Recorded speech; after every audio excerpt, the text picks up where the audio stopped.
We will now have the panel discussion. I request Mr. Manoj Larka to kindly take on from here. Thank you very much. Your Excellencies, friends, we have a very eminent and learned panel in front of us, but I'm sure each one of them would agree that it's very rare that before us we have two of the most formidable lady politicians in the world, Sushma ji and Priti Patel, who not only are doing great work within their respective countries, but also making a mark internationally. And that's a testament to both of yourselves and the work that you're doing. But it's also a testament to this book and to this occasion as well, because it's been a long time, I think, that we've had such a compendium of thoughts about that assesses the work and the role of Indian foreign policy and its impact in the world. So we have a very short amount of time for this panel discussion, and so I've asked each of the panelists to keep their responses as brief as possible. Firstly, because of time, and secondly, we don't want to give all the secrets away, because we want you all to buy the book as well. So there is a UK bias in this room, and therefore I'm going to start off with UK Sinha, who is a co-editor of the book. I'm glad you like that one.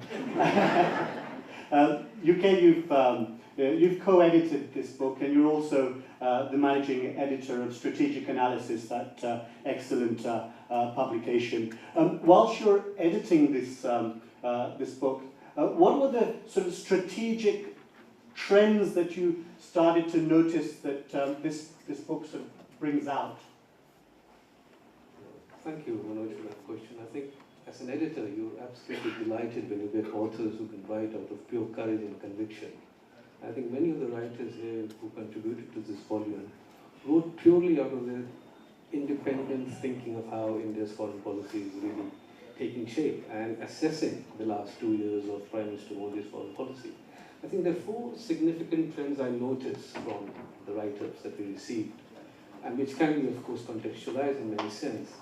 The first impression one gets, and it's a trend possibly for all of us to look at, is in the policy we find there is an overcoming of this history of hesitation that India almost found itself in its foreign policy over the last 50 years. And I think this is a big leap forward. I think that's the first significant trend I noticed. The second, I get an impression, and a very strong impression, is that it moves beyond the ideological rhetoric, and it engages with the world in a very inhibited manner. The engagement is strong, it's rapid, it's sincere. It tells what India is. If India is a land of 400 million people living below poverty line, so be it. But that engagement is precisely to uplift that difficulties and the challenges that India has. And the third, which we tend to often miss, is that there is a decisive mandate behind this foreign policy. A mandate that tells India to grow out of its changed circumstances, a mandate that almost realigns India's foreign policy, its practices and goals. I think that, for me, is a very significant trend. A trend which actually tells that, frankly, there is no foreign affairs anymore. It is, after all, now public affairs. And that is, a big leap forward in my understanding. And the fourth trend, very quickly, that emerges, is that there seems to be a moral imagination in the foreign policy that emerges, as India being an active player, as India not being just a silent spectator to the rule-making, but actually actively participating in the rule-making exercise. And that moral imagination is a sense of responsibility that will guide India, more so in its neighborhood, when it has to deal with its neighboring country. So these 4 trends, Manoj, I quite clearly see in many of these writers' write-ups which we have received. Thank you very much, UK. I'll now turn to Shakti-ji, and you've written a review of India and Afghanistan relations, and I think it's fair to say that over the last so many years, India's view and activities vis-à-vis Afghanistan have been a little tentative. at best. But in your opening paragraph, you talk about that big moment where Prime Minister Modi went to Kabul on the 25th of December last year. You said that that was a big hit. How did you come to that conclusion? Yes, it was a very big hit. If you look at the social media that day, the next few days in Kabul, all over Afghanistan, it was full of India, full of Prime Minister Modi. Also comparing us very favorably vis-a-vis Pakistan. They showed a bomb dot building, this is what Pakistan does to Afghanistan. They showed the parliament, this is what India does.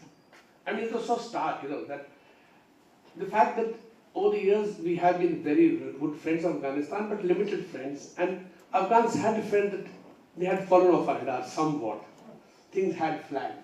We did outstanding work in building the Jaran-Dalaram road. Even more difficult job was the electricity line from the Uzbek border, the northern pass system to Kabul. Fantastic job done by the Indian government. But then we flagged on the parliament building, which was voted in 2003, inaugurated in December 2015. And the Salma Dam, which was agreed to be rebuilt in 2005, now it's finally online. So things had flagged a bit, and people did. It's not easy to do a project in Afghanistan, but people felt that we were no more so bothered about Afghanistan. And also that we were looking at Afghanistan through the prism of Pakistan, which they felt little upset about. So I think the renewed commitment with the government, and the fact is that in the last 2 years, these two projects of flagging have picked up and were completed. So that itself was a very, very decisive thing. And his Prime Minister Modi's visit. Before that, they visited External Affairs Minister to Pakistan to attend the Heart of Asia. Heart of Asia is all about Afghanistan. It's the whole process. Afghans were skeptical that India would participate in it. And she went there. That itself showed them that we are committed to it. And I think, in that sense, to keep it short, the fact that you're a reliable friend, you don't interfere in domestic affairs, you have no favorites, vis-a-vis other countries who are playing local favorites, destabilizing the country, we come out with looking very much better. Thank you very much, Shakti Ji. Ambassador Karim, you've written about the importance and implications of the boundary agreement between the two countries, and those of us that followed that know that, of course, our External Affairs Minister had a significant influence and role during that particular period. And the overall view in India was that of positivity, that it was very well welcomed. I think people in the audience will be very interested to know what was the reaction on the other side of the boundary, and was it welcomed with the same glee or satisfaction, let's put it that way, that it was received here. Thank you, Manoj. I think when the agreement was signed, there was a lot of expectations.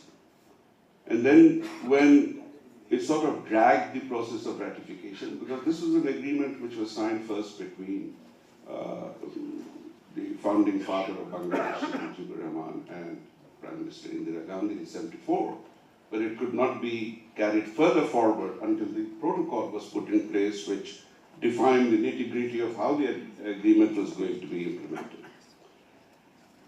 Now, earlier you referred to a quotation from Tagore, and I will refer not to that, but to another one. One of his poems, he says, you cannot cross an ocean by just contemplating the waters. You actually have to put your feet in the water and start swimming or doing something. The fact that this agreement was concluded it shatters a glass ceiling of sorts, because of India's 3 borders that it inherited with the partition in 1947, this was the boundary which was the longest boundary between India and any of its neighbors. It is, in a sense, the most difficult boundary because there are no natural barriers separating the two. And a lot of baggage, emotional baggage came in. So being able to address it, being able to do it bilaterally without intermediation by anybody and amicably, I think is the first challenge that was overcome by the two sides. There were fears whether it would be ratified at all because it was signed in September 2011, but then the ratification process got stuck in the political logjam. And I think that is where I pay tribute to Sushma ji's and her diplomacy and the vision of Modi ji, that they decided to go against even naysayers within the party to say, this is something which we have signed, this is a test which we have to meet ourselves as much as for us as for the other side. And once it was done, I think Sushma ji is aware, and when the Prime Minister went, he is aware of the reception he got. Because Bangladeshi naysayers had been completely disarmed. It opened up the way for a lot of other initiatives then to start taking place. And I think in a sense, the formation, even the other decision taken earlier of a framework agreement for cooperation and development, which envisaged that Bangladesh and India would jointly promote regional cooperation or the idea of regional cooperation, they were able to operationalize. So this agreement operationalizes an existing line becoming legal, and it paves the way for regional cooperation. And I'll try and come back to you a little later on that last point that you've made, Ambassador. So we've looked a little west, we've looked a little east, and now it's time to look south. And I'm actually very jealous of the chap right at the end here, because he looks younger than me on this panel. I thought I'd be the youngest. But Asanga, it's great to see you again after quite some time. You've written, I think, an absolutely brilliant narrative about India and Sri Lanka relationships, but you spent a fair amount of time talking about the Chinese interest in Sri Lanka over many years, I would say, and but you then sort of went on to conclude, you went to conclude that you see a lot of hope in greater economic integration between India and Sri Lanka. Has the mood music changed, and if so, why has the mood music changed, is the question I want to ask you.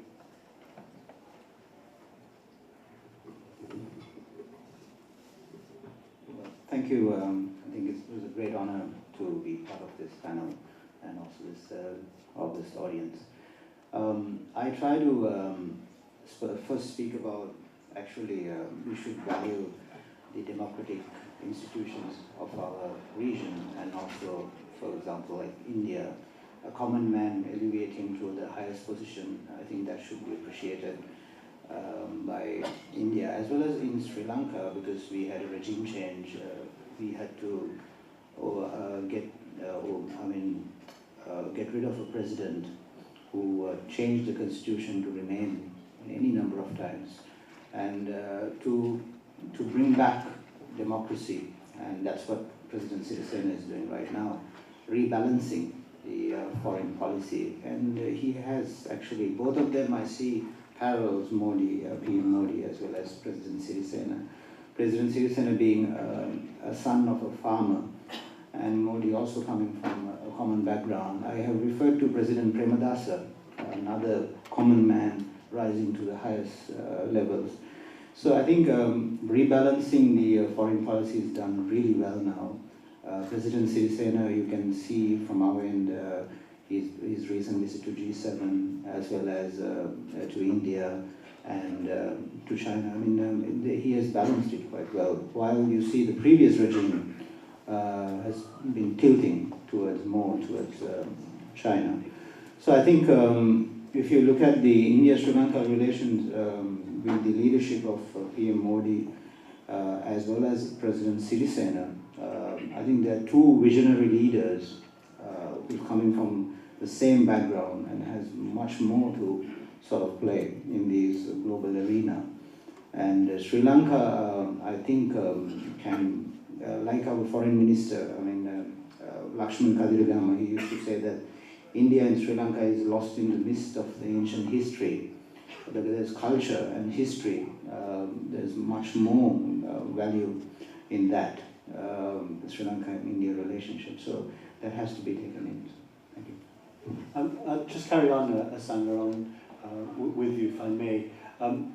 You quoted Tagore at the start of your essay, and you talked about the man who walked alone, and you were referring to the then Chief Minister Narendra Modi, and alluded to his work in Gujarat and how he worked and operated in that state.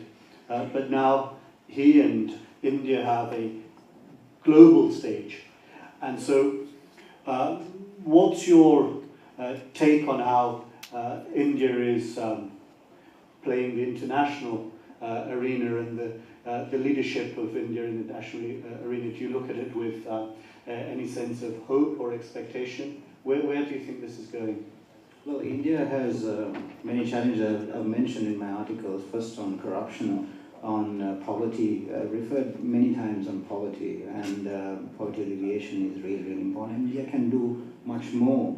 And with his, I mentioned about the youth bulge, which is India's, the talent, and it can do more. The Make in India program, and there's so much that India can offer to the entire world. But I've said that we need to sort of move, not into sort of isolate ourselves into narrow boundaries, and sort of see how we could improve the intersections between countries and play sort of as a regional partner, regionalism. I mean, still we have failed in SAARC to have a SAARC column, for example. Like, why can't we have a column, a common column, that we all can talk about our issues? And so there are a lot of things that have to be done. But India is doing quite a good job under the leadership of EAM Modi. And I see Sri Lanka also transforming again, back again, is reintroducing the democratic values. And so I think there are great visions taken. The Made in India project, for example, is a great vision. And you need to sort of, we need to see in an optimistic way that how we could succeed. And Sri Lanka, how Sri Lanka as a small country, how they can contribute to, as well as other small countries in the region. Thank you, Asanga. And you mentioned SAARC, and I wanted to come back to Ambassador Karim, that in your essay, you, of course, talk very positively about the boundary agreement, but you then go on towards the end of your chapter to talk about BIN, Bangladesh, Bhutan, India and Nepal, that subsection of SAARC where you have some hope for that region, and that this boundary agreement and the warming, the friendly relations between India and Bangladesh now could have a really strong impact on that portion of SAARC. I'd like to sort of understand a bit more about that. See, when we talk of regional cooperation between a group of countries, I think the first premise has to be that all the countries have excellent bilateral relations with each other. What dogged SAARC for the last 25 years plus is that every country had problems with each other.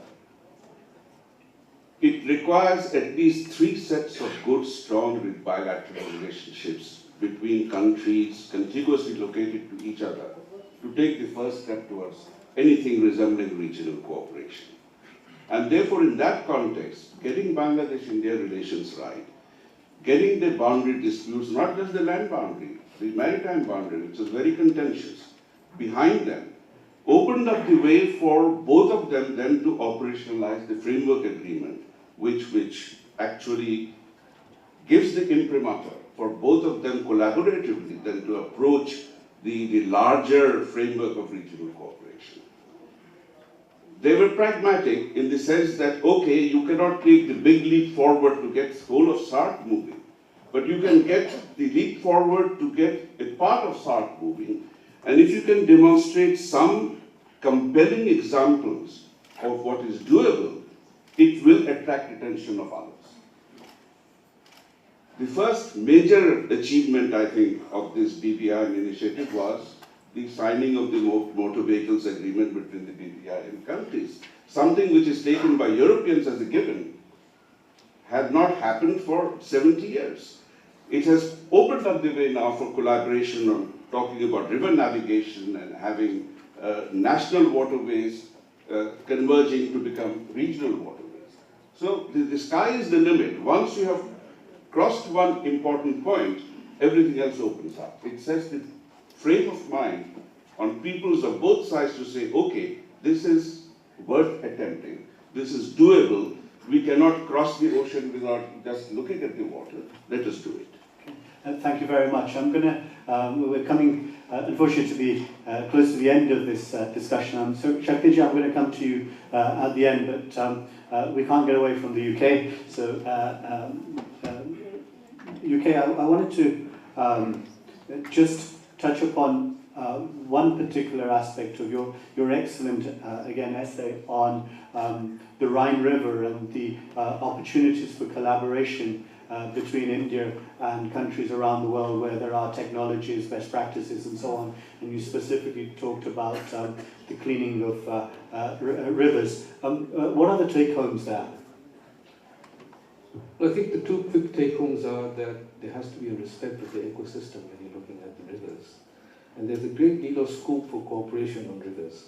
And I'm glad that the Prime Minister vision takes in rivers and has raised the profile of rivers. I think today we look at the world as a world of rivers, learning from each other's experiences and the challenges. And we have these great rivers around the world that teach us many things. And I think there is therefore a reconceptualization of a certain foreign policy imperative, looking at the region from a very different lens. I mean, you can look at South Asia as a Himalayan watershed. You can look at South Asia as a monsoon Asia. You can also look at South Asia and its neighbor as a riverine neighborhood. I mean, these reconceptualization, I think, has an important impact on our foreign policy and diplomacy in the region. Thank you. And Shakti, last question for you, and it would have been remiss of me not to mention the very warm relationship between India and the USA, and that particular aspect of India's foreign policy has had a lot of attention. But whilst India and the USA have warmed, do you think there are other countries around the world that are getting a bit jittery nowadays? You want me to take the name of the country, right? Yes, obviously when India, I mean, if you read Pakistani papers on a daily basis, or even good articles by serious researchers, not just by columnists who want sensation, a deep sense of unease about this relationship. And the fact that for some reason, when Pakistan-US relationship was very good, they never felt that it was hurting India, therefore Pakistan should be conscious of the fact they're hurting India. Now suddenly they all continue, by doing this, USA and China are ignoring Pakistan and getting trouble for Pakistan. And that is a very unfair kind of a thing. Each country has to be free to develop its own, work on its own interest. And if USA and India have developed common interests, they make a common interest. There's no question of, nobody has long-term friends, right? But you share interest. Values little less, so you share interest. And right now, obviously USA and India have shared interest. But if I go back and say, you have run Pakistan, you have created trouble in Afghanistan, etc., it won't take us anywhere. So rather than looking backwards, if these countries start looking forward, I think that is the way ahead. And I just wanted to add one sentence, which I actually told you the first time. There was a public demonstration in the city of Hera to rename the Salma Dam as the India-Afghanistan Friendship Dam, with the Afghanistan government accepted. So that is the extent of goodwill that we have generated in Afghanistan. That the public came out on the road on their own and said, acknowledgement of. And India and the USA in Afghanistan remain the two most popular countries. I shall not ask you to quiz questions which country is always rated as the most unpopular country in Afghanistan. I will leave it to your imagination. On that note, thank you very much, Shakti. Thank you very much, Ambassador Karim. Thank you very much, UK and Asanga as well. Please give them a very, very big round of applause. We knew that 20 minutes was never going to be enough, and like I said at the beginning, this was only a teaser. There's lots of nuggets within this book. So please go and grab a copy whilst there are some outside as well. There's lots of other topics, I'm sure, that will come out whilst you go through this book, and hopefully we'll have some more such discussions in the future as well. Thank you very much. Thank you. I'd like to thank all the distinguished panelists.